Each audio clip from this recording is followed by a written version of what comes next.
La République du Congo ne déroge pas à sa règle d'évaluer son marché pétrolier afin de l'adapter aux exigences mondiales.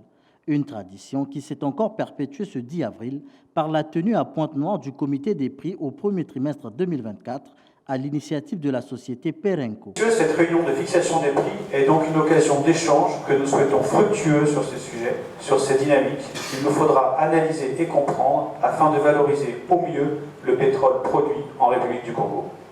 Les premières heures de cette rencontre, patronnée par le directeur de cabinet du ministre des Hydrocarbures, laissent entrevoir un marché pétrolier qui présente quelques défis au premier trimestre de l'année 2024. Nonobstant, une demande mondiale en hausse, affirme Maker Bati. Au premier trimestre de l'année 2024, le marché mondial du pétrole a été confronté à une série de défis. Malgré une demande mondiale de pétrole en hausse, dépassant les prévisions initiales en raison de la reprise économique aux États-Unis et d'une augmentation des activités de bunkering, c'est-à-dire du processus de ravitaillement en carburant des navires.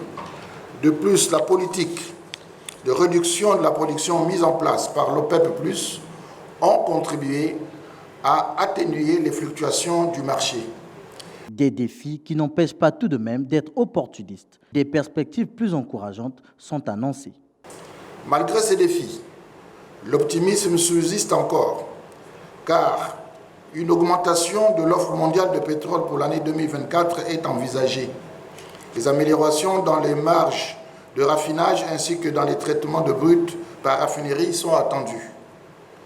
Le premier trimestre 2024 a mis en évidence une gestion prudente des défis du marché pétrolier. Des perspectives encourageantes se dessinent pour l'avenir de l'industrie grâce, entre autres, aux initiatives de l'OPEP+. En effet, les efforts concertés de ses membres ont permis de maintenir une certaine stabilité dans un contexte économique et géopolitique complexe. Cette réunion, qui connaît la participation des sociétés pétrolières opérant en terre congolaise, met également le curseur sur les projets à réaliser cette année dans les hydrocarbures. Le lancement de la première usine de production de gaz naturel liquéfié en février dernier fait partie des illustrations qui témoignent le développement de ce secteur. La table ronde sur le contenu local ainsi que ses enjeux se sont aussi invités au débat.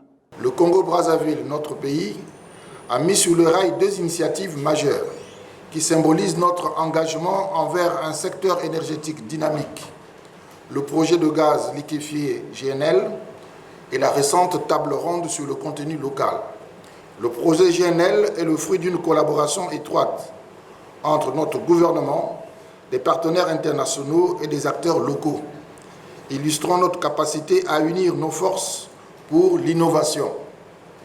Ce projet répond à la nécessité de développer des sources d'énergie plus propres tout en répondant à la demande croissante d'énergie sur les marchés mondiaux.